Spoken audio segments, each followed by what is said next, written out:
노래하는 모습은 참 이쁜 것 같아요. 화난 모습은 별론데 어글리한데 웃는 모습, 노래하는 모습은 참 이쁩니다.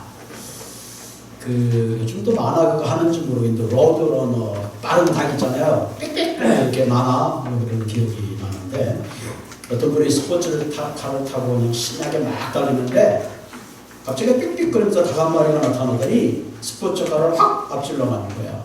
이 사람이 화가 나가지고 스피드를 더 엑셀레이터를 밟았습니다. 맥시마이즈 엑셀레이터를 밟았는데 그러면 삑삑 닭이 얼마나 빠른지 만화 보면 그 로드러너가 굉장히 빠르잖아요. 차를 막 추월해서 가는 거예요. 예, 결국은 이 사람이 이제 차를 세우고 도대체 저 닭의 주인이 누군가 주인을 찾아갔습니다. 그 닭이 정말로 빠른데 그 닭을 내게 파시오. 내가 얼마 할까요? 한 5,000불? 5,000불 주니까 파시오. 닭 주인이 고개를 흔듭니다. 그럼 8,000불. 고개를 흔들어요. 10,000불. 고개를 흔듭니다. 10,000불 플러스 내 스포츠차까지. 그래도 예? 대답을 안 합니다. 그래서 화가 났습니다. 도대체 그 닭이 무슨 닭인데 내게 팔려는데 당신이 스포츠카까지 돈 벌어주는데 안 파시오? 그 주인이 한다는 소리가 도대체 잡을 수가 있어야지 팔지. 닭이 얼마나 빠른지 도대체 잡을 수 있어야지 팔지 그랬다고 합니다. 요즘은 참 모든 게 빨라요. 그죠? 제일 빠른 게 눈 깜짝할 사이가 제일 빠르다고 그랬죠. 뭐든지 빠른 시대에 살아가고 있습니다. 점점 세상이 어떻게 하면 빠를까 그 빠른 걸 연구하고 있는 것 같아요. 비행기도 마하의 속도로 또 음속의 속도로 기차도 점점 빨라집니다. 또 요즘 핸드폰도 이제는 3G, 4G, 5G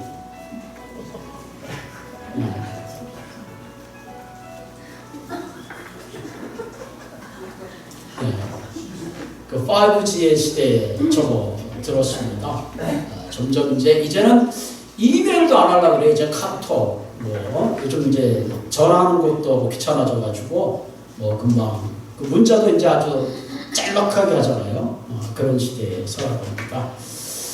그 음식도 점점 이제 패스트푸드, 그런 시대에 금방 빨리 먹고 하는 그런 시대입니다.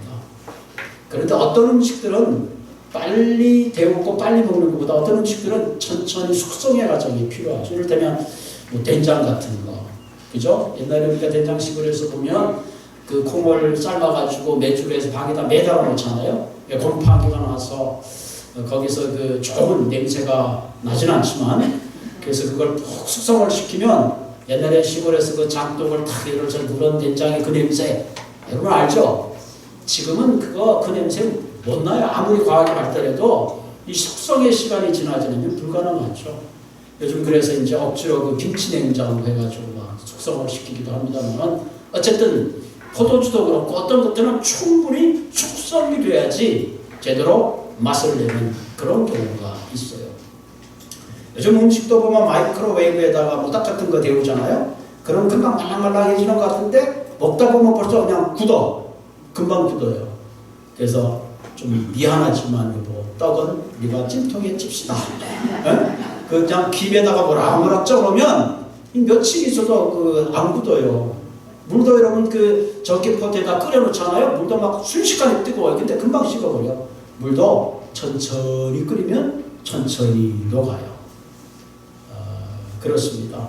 어떤 거 우리가 굉장히 빠른 걸 선호하고 빠른 건 좋다고 생각하지만 사실은 그렇지 않아요. 우리 인생도 그렇습니다. 뭔가 빠르면 막 뭐로 가도 그냥 손만 가면 된다고 그렇게 하지만 사실은 그러다 보면 부작용도 많이 있어요. 자동차를 운전하시는 분들도 보면 막 그냥 앞에서 잠깐 그 사람이 애인 생각할 수도 있는데 그걸 못 참아가지고 빵빵거리고 가봐야 그 다음 14살에서 같이 서더라고. 그러니까 굳이 빨리 간다고 빠른 게 아닌 것 같아요. 그런 의미에서 우리 인생도 때로는 천천히 속도보다는 방향이 중요한 것 같습니다.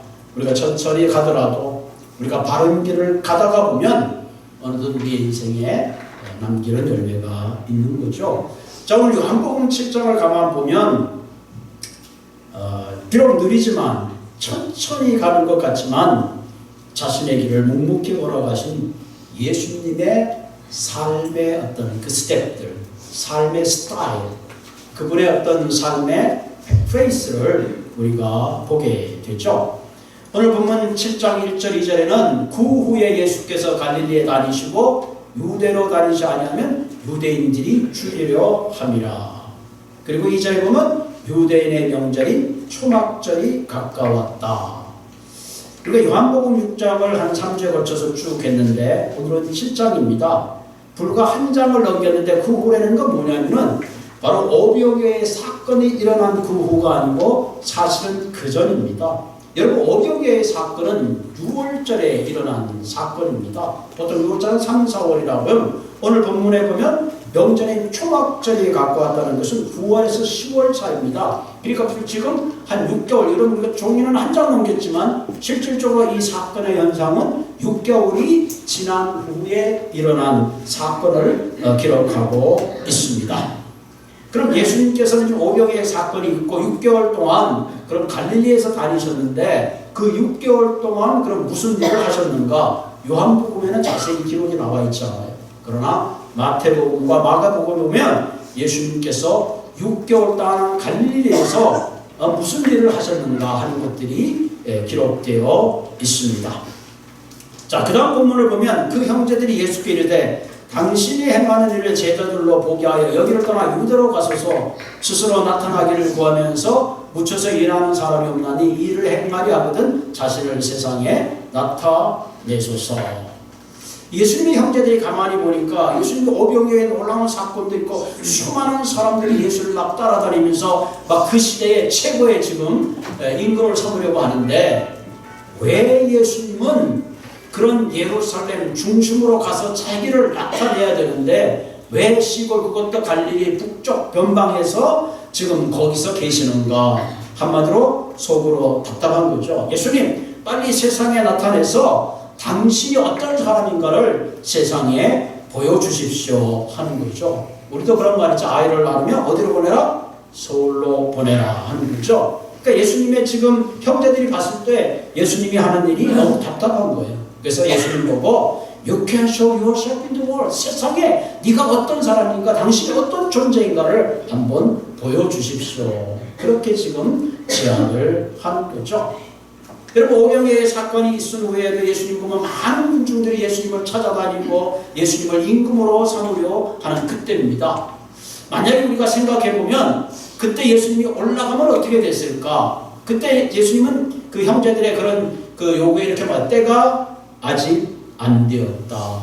내 때가 아니다. 내가 지금 올라갈 때가 아니다. 왜 그랬을까요? 만약에 예수님께서 지금 올라갔더라면 그 군중들은 그 예수님의 놀라운 표적과 기적을 보고 예수님의 인기는 그야말로 굉장했을 것입니다. 그러나 상대적으로 우리가 예수님이 온 인류를 위해서 오신 진정한 목적을 이루는 것으로부터는 점점 멀어져 갈 수밖에 없을 겁니다. 그래서 예수님은 지금이 내 때가 아니다. 하나님의 때를 생각하시고 10절에 보면 그 형제들이 명절에 올라간 후에 자기도 올라가실 때 나타내지 않고 은밀히 가셨다. 은밀히 가셨다. 만약에 예수님께서 그 올라가는데 유대인들이 무서워서 은밀히 가셨는가? 그렇지 않죠. 만약에 그들이 무서웠다면 알레 올라가는 것을 포기했겠죠. 진짜 이유는 뭘까요? 만약에 예수님이 때가 되지 않아서 올라갔더라면 많은 사람들은 예수님에게 포커스를 했을 겁니다. 만약에 예수님이 막 구름대 같이 무리들이 물어와서 예수님의 인기는 천정부지에 엄청난 영광을 받는다면 그 예수님이 과연 십자가를 질 수 있을까요? 십자가를 아마 지지 못할 겁니다. 그래서 지금 예수님께서는 지금 은밀히 올라가신 거죠. 예수님은 스스로를 가시한 것이 아니라 자신의 야망, 자신의 꿈대로 움직이신 분이 아니라 철저하게 하나님의 영광에 초점을 맞추시는 그런 모습을 우리가 보게 되죠. 우리도 이와 같이 예수님이 묵묵히 가는 모습을 통해서 배울 때에 진정 우리가 주님이 나를 통하여 이루고자 하는 주님의 분명한 계획을 이룰 수 있다 하는 겁니다. 그런 차원에서 우리가 오늘 이 본문을 통해서 우리가 하나님의 나라와 비전을 이루기 위해서 그분의 때를 따라 살기 위해서 진정 무엇이 필요한가 하는 겁니다. 첫 번째 우리가 필요한 것이 삶의 우선순위를 분명하게 해야 합니다. 우리가 삶이 아름답지 못하고 열매 맺지 못하는 가장 중요한 이유는 우리의 삶의 프라이어리티입니다. 무엇을 먼저 해야 되는가, 그 순서가 뒤바뀔 때에 우리의 삶은 거기에 질서를 잃어버리게 되는 거죠. 자, 본문 1절을 다시 들어보면 그 후에 6개월 후에, 그럼 6개월 동안 예수님은 갈릴리에서 무엇을 하셨는가 궁금하죠? 그래서 마태복음은 그 사건에 대해서 마태복음 15장에서 18장까지 예수님이 6개월 동안 무슨 일을 했는가 하는 것을 기록하고 있습니다. 16장에 보면 예수님께서 가이사라 빌립보 지나가시다가 제자들에게 물어봅니다. 얘들아, 사람들이 나를 누구라고 생각하느냐? 제자들이 얘기합니다. 어떤 분은 세례 요한이요, 어떤 분은 또 예레미야요, 어떤 사람은 엘리야라고 그렇게 말합니다. 예수님께서 돌아보시면서 너희들은 생각할 때 내가 누구라고 생각하느냐? 그때 우리가 잘 아는 베드로의 고백이죠. 주는 그리스도시요 살아계신 하나님의 아들이다. 그렇게 고백합니다. 그때 바요나 시모나 이것을 알게 하는 것은 하나님이 알게 한 거다. 그러면서 내가 천국의 열쇠를 너에게 주겠다. 그런 말씀을 하십니다. 그 다음에 17장으로 이렇게 들어오면 예수님께서 베드로와 야고보와 요한을 데리고 높은 산에 올라가셨습니다. 그런데 이 제자들이 보니까 평소에 예수님 모습과는 달라요. 얼굴에 빛이 나고 예수님이 입고 있는 그 옷이 얼마나 환하고 빛이 나는지 정말로 특별한 경험을 하게 되죠. 근데 예수님이 그때 모세와 엘리야와 함께 더불어 말씀하시는 그런 모습의 장면을 목격하게 됩니다. 이 제자들로서는 엄청난 그런 변화의 모습을 보게 된 거죠. 예수님께서는 그 베드로와 야고보, 요한에게 어떤 천국의 그 신비한 예수님의 어떤 그 특별한 영광의 모습을 보여줍니다. 또 18장 이하에 이렇게 나오면 제자들이 서로 다툼이 일어났습니다. 예수님, 천국에서는 누가 제일 큰 자입니까? 그리고 다툼이 일어났습니다. 그때 예수님께서 그들에게 어린아이를 하나 가운데 세우고 천국은 이 어린아이와 같지 않으면 절대로 들어갈 수 없다. 그렇게 제자들에게 교훈해 주신 겁니다. 그러니까 예수님께서는 지금 6개월 동안 갈릴리의 많은 무리를 상대한 것이 아니라 제자들과 함께 시간을 보내신 것을 우리가 보게 됩니다. 예수님이 그 수많은 무리를 먹이는 오병이의 사건을 이틀에 걸쳐서 사용했다면 이 제자들과 보낸 시간은 무려 6개월이라는 시간을 보냈습니다. 여기서 예수님의 사역의 프라이어리티가 어디에 있는가 하는 것을 우리가 관찰하게 됩니다. 물론 예수님께서는 수많은 무리를 불쌍히 여시고 그들의 배고픔을 해결해 주셨습니다. 그러나 예수님의 또 하나의 관심은 무리도 무리지만 바로 제자들을 양육하고 그들을 세우고 앞으로 킹덤 오브 갓 하나님의 나라를 이어갈 위대한 일들을 그들에게 훈련시키시고 맡기시는 또 하나의 목적이 있으셨다 하는 겁니다. 예수님이 이 땅에 우리를 죄 가운데 구원하시고 우리를 구원하시기 위해서 이 땅에 오셨습니다. 우리는 그것을 복음이라고 말합니다.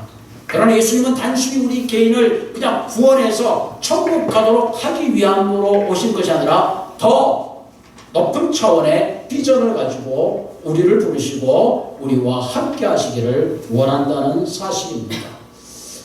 이번 주 웬즈데이를 우리가 애쉬 웬즈데이라고 합니다. 그 다음부터 부활절 전까지는 우리가 사순절 렌트로 지키죠. 만약에 우리를 단순히 구원하기 위함이라면 40일이면 족할 겁니다. 십자가의 죽음으로. 그러나 예수님은 그렇게 하지 아니하시고 제자들과 무려 3년 반 동안 함께 계시며 그들을 양육했던 이유가 뭐냐? 주님께서는 그들을 통해서 이 땅에 하나님의 위대한 꿈과 비전을 이루어가기 위해서 그들을 중심으로 훈련시키시고 세우셨다 하는 겁니다.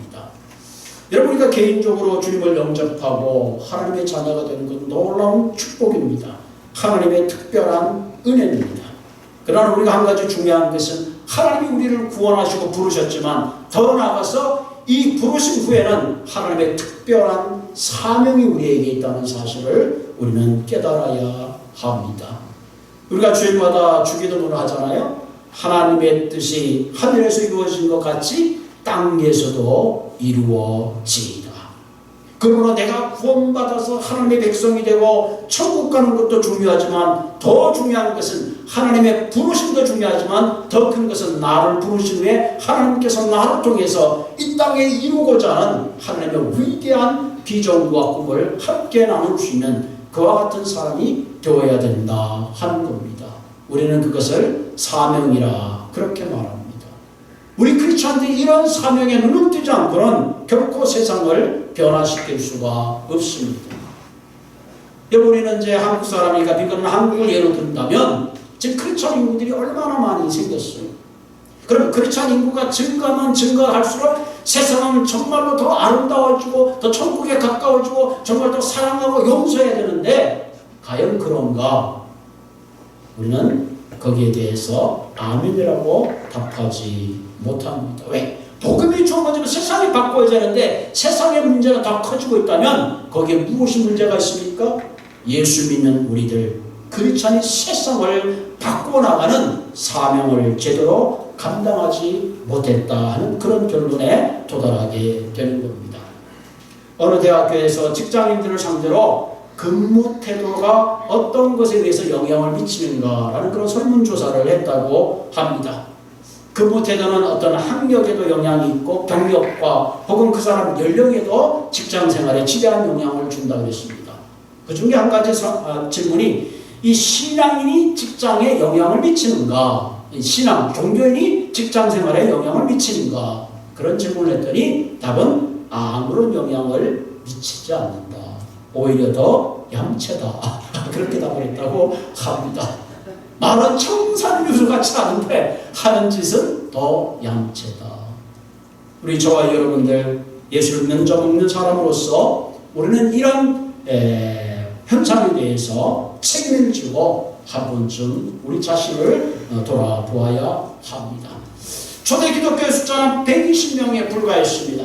그러나 1세기, 2세기, 4세기, 5세기를 지나면서 그들은 세상을 변화시키는 위대한 하나님의 비전을요 꿈들을 가지고 세상을 업사이드 다운 시켰습니다. 그 이유가 뭘까? 그들은 복음 받을 사람이지만 동시에 작은 숫자지만 하나님의 길을 따라 하나님이 원하는 그와 같은 세상을 만들어가는 사명자로서의 삶을 살았다는 거죠. 저는 이것을 예수의 사람이라 그렇게 말하고 싶습니다. 그래서 예수님께서는 3년 반 동안 계시면서 무엇보다도 이 제자들을 양육하고 그들을 키우고 그들에게 그리스도의 나라의 비전과 꿈을 심는데 가장 중요한 우선순위를 두었다 하는 것을 우리가 보게 되죠. 그러면서 우리의 삶의 우선순위가 과연 어디에 있는가? 성경에 보면 너희는 먼저 그의 나라와 그의 의를 구하면 하나님께서 그 모든 필요한 것들을 약속해 주시는 것을 우리가 보게 됩니다. 그러므로 우리는 우리의 필요만 구하는 것이 아니라 먼저 하나님의 비전을 구하는 삶이 되어야 합니다. 그런 삶이 될 때에 우리는 진정 예수의 사람으로 이 땅에 그리스도의 나라를 이루어가는 그와 같은 삶을 살게 될 줄로 믿습니다. 두 번째 우리에게 필요한 것이 뭐냐? 영적 소신이 필요하다. 이 소명과 사명을 확실하게 해야 된다 하는 거죠. 자, 우리가 주님의 사람으로서 이 땅에 복음화를 시키고 이 땅에 하나님 나라를 이루어 가려고 살아갈 때 반드시 많은 장애가 있고 많은 유혹자들이 있습니다. 그럴 때 이런 우리를 막아서는 장애와 유혹자를 넘어서기 위해서는 우리가 확신이 필요합니다. 자, 오늘 본문에 보면 예수님을 막아섰던 사람들인데 막아선 사람들은 다름 아닌 함께 살고 있는 그의 형제들이었다는 사실입니다. 여러분, 특히 여기에 가장 가까이 있는 사람들이 사실은 장애가 되는 경우가 종종 있습니다. 자, 오늘 본문 4절에 보면 이렇게 말하죠. 스스로 나타나기를 구하면서 묻혀서 일하는 사람이 없나니 이 일을 행하려거든 자신을 세상에 나타내소서. 얼마나 설득력 있는 말입니까? 여러분, 이와 같은 제안은 이미 예수님이 받았어요. 언제죠? 40일 굶주리고 시험 받을 때 사단이 예수님께 찾아왔어요. 네가 정말 하나님의 아들이냐? 그럼 프로베 증명해봐라. 그리고 사후장 꼭대기에서 뛰어내려라. 네가 뛰어내리는데 저걸 하나님이 너의 아버지라면 네가 때리는 걸 떨어지는 걸 그냥 보겠느냐. 천사를 보내서 떨어질 때 다치지 않도록 싹 받아줄 것이다. 천사가 그렇게 유혹을 했죠. 여러분 여기 한번 상상을 해봅시다. 예수님이 대책 없이 그래? 내가 증명해보지. 그러고 만약에 성전 꼭대기에서 뛰어내렸더라면 어떻게 됐을까요? 다리가 부러졌을 것이다. 하나님이 받쳐줬을 것이다. 여러분의 대답은 어디에 있으세요? 그래서 저는 그 독생자를 보내주신 하나님이 그 떨어져서 다리가 부러지고 죽도록 내버려 주지 않고 막 뭐 천사를 보내서 받아줬을 가능성이 있으리라고 저는 생각합니다. 만약에 그런 장면이 예루살렘에 수많은 사람들이 모여서 그런 장면을 목격했더라면 어떻게 될 것을? 와, 저거는 하나님의 아들이 맡긴 받구나. 야, 하나님이 천사를 보내서 저렇게 했네. 그렇게 되면 어떻게 될까요? 예수님은 결코 십자가를 질 수 없을 겁니다. 여기에 사탄의 계략이 있습니다. 오늘날 그리스도인들의 가장 달콤한 유혹이 여기에 있습니다. 그렇기 때문에 교회는 점점 세속화되는 거죠. 세상의 인기와 영광을 구하고 세상을 따라갑니다. 그러다 보니까 뭐예요? 복음의 본질을 잃어버리고 마는 겁니다. 많은 사람이 세상에 희망이 없다 그래요. 그러면 세상에 희망이 있다고 본다고 믿겠어요? 그렇잖아요.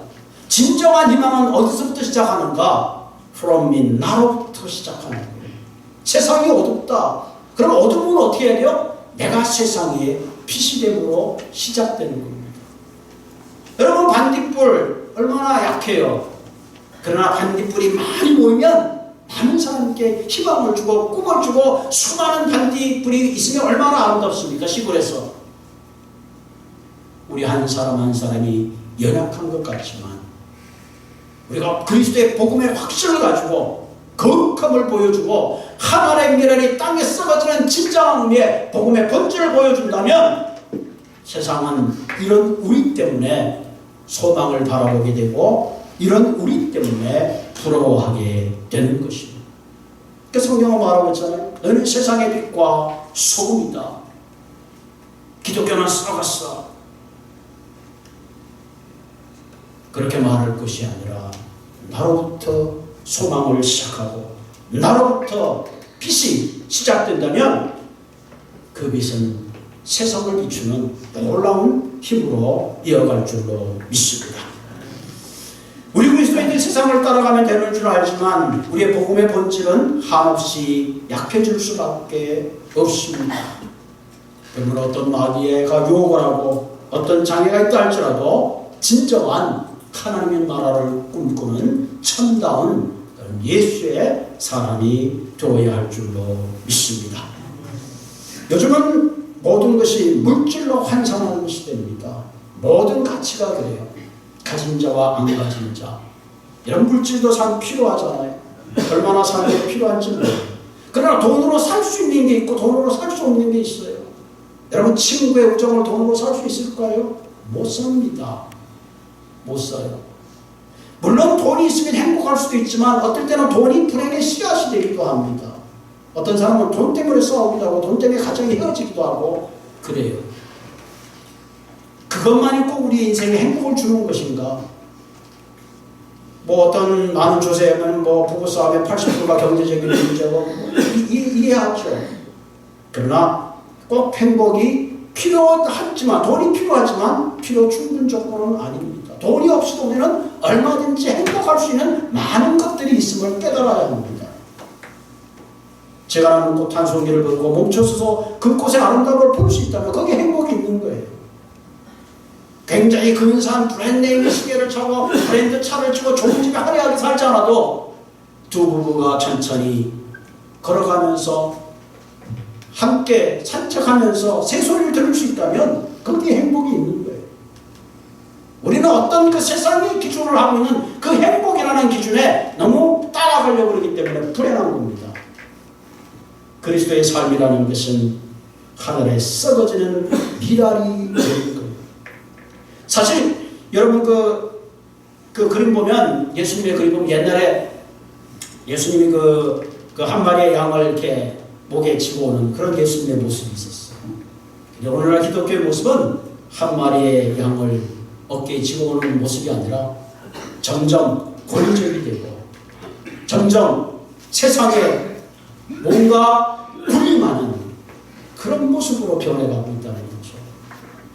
그런 의미에서 우리는 다시 한번 분명한 영적 소신을 가지고 세상이 말하는 영광, 그것이 아니라 진정 썩어지는 미랄 가운데 기독교의 진정한 힘과 파워가 있다는 것을 깨닫는 귀한 시간이 되기를 주님의 이름으로 부탁을 드립니다.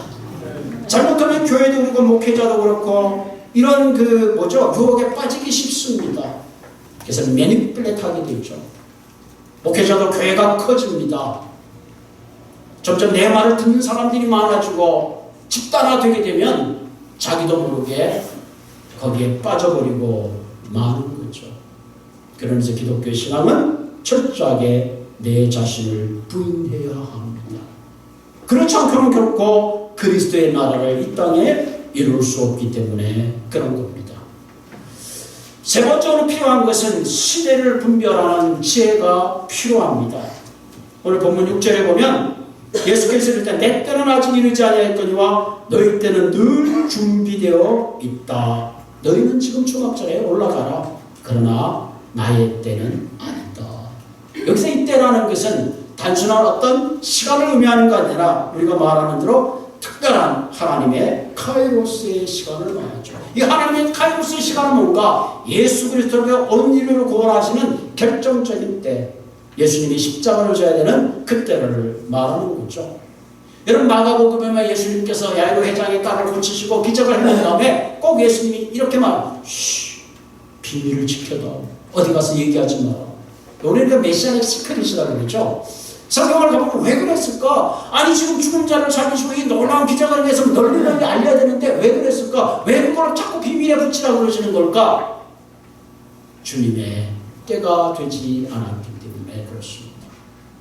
예수님은 병자를 고치시고 기적을 행하고 놀라운 표적을 일으키기 위해서 오셨지만 궁극적인 목적은 한마디로 십자가에 죽기 위해서 온 인류를 구원하신 그 분명한 그 길을 가기 위해서 오신 겁니다. 우리는 하나님의 때에 대해서 때로 신앙생활하면서 별로 관심이 없습니다. 그래서 내가 필요한 때에 초점이 맞춰져 있습니다. 그래서 내가 기도하고 나서 빨리 변화와 응답이 없으면 하나님 왜 응답 안 해주십니까? 왜 이렇게 지체하십니까? 불평하고 원망합니다. 그러나 사실은 하나님이 지체하는 것이 아니라 내가 조급한 겁니다. 우리는 기다리지 못하고 하나님의 때를 맞추지 못하기 때문에 늘 조급한 그런 신앙생활을 할 때가 많습니다. 예수님은 말씀하시다 나의 때가 아니다. 때로 우리가 기도할 때에 주님께서 지체하시지만 지체한다고 거절한 건 아니에요. 하나님의 때가 차면 반드시 역사는 이루어지는 것입니다. 오늘 본문에 보면 예수님의 형제들은 오늘 조금은 얘기하죠. 우리는 그 형제들까지도 예수를 믿지 아니했다. 심지어 마가복음에 보면 예수님 보고 미쳤다 그랬어요. 그런데 이런 형제들이 고린도서 15장의 야고보는 부활하신 주님을 만난 다음에 예루살렘의 기둥과 같은 리더가 되고 야고보서를 기록합니다. 여러분 베드로 같은 사람은 어떤 사람이어서 예수님이 잡히실 때에 너 예수님을 알지? 무슨 말이야? 난 예전에 못 들었어. 그렇게 예수님을 부인했던 사람이 결국 어떻게 됐어요? 그렇게 비겁했던 사람이 오순절날 그가 한번 설교했더니 3,000명이 회개하고 돌아오고 제가 이렇게 바요나 시몬아 내가 천국의 열쇠를 주겠다. 베드로를 통해서 성교의 문을 주님께서는 열어갔습니다. 다 하나님의 때가 있습니다. 우리는 조급할 필요가 없이 그 때를 맞춰서 우리가 살아가야 되는 겁니다. 성경에 예수님이 이런 비유를 많이 하셨잖아요. 우리가 하늘에 지금 어떻게 비가 올 것 같아요? 안 올 것 같아요? 보면서 구름이 끼는 거 보니까 비가 올 것 같네. 대충 감을 잡습니다. 그러나 진정 너희들이 이처럼 천개의 기상을 분별하면서 왜 시대를 분별하지 못하느냐. 그렇게 말씀하는 것을 우리가 보게 됩니다. 어느 때도 우리는 혼란한 시대에 살아가고 있습니다. 요즘 한국에 또 코로나19이 어떻게 제대로 뭐가 방음막이 뚫렸는지 너무너무 심각하더라고요. 빨리 좀 해결되기를 바랍니다. 이 어두워가는 세상, 과연 우리가 무엇으로 새롭게 할 수 있을까요? 지금 이제 뭐 슈퍼 투즈데이도 말하고 미국의 정치가 잘 되고 제도가 개혁되고 경제가 회복되고 뭔가 이념이 달라진다고 세상이 밝아지느냐? 그렇지 않아요. 결국은 세상은 그리스도의 복음만이, 그리스도의 우리 한 사람 한 사람이 참 제자가 되어 주님이 주시는 그런 비전으로 바른 삶을 살아갈 때에 우리 한 사람이 빛이 되고 우리 한 사람 한 사람이 세상의 소망이 되고 우리 한 사람 한 사람이 죽어가는 영혼을 향하여 뜨거운 눈물이 있을 때에 그걸 통해서 주님은 세상을 바꾸어 가시는 겁니다. 그러므로 사랑하는 성도 여러분, 때로는 정말로 멕시코에 있는 많은 영혼들, 또 시에라리온에 있는 영혼들, 캄보디아에 있는 영혼들을 가슴이 안고 때로는 눈물을 흘릴 때에 하나님께서 그 뜨거운 마음을 통해서 세상을 변화시킬 줄로 믿습니다. 주님은 우리를 구원해 주셨습니다. 그리고 오늘 여기 옥슬라드라는 재단을 세워 주셨습니다. 그러므로 오늘도 우리가 여기에서 예배를 드리고 이 재단을 통해서 이루고자 하는 하나님의 분명한 사명권을 가지고 여러분의 남은 인생길 주님의 꿈에 동참하시는 그런 위대한 삶이 되기를 주님의 이름으로 부탁을 드립니다. 같이 기도하겠습니다.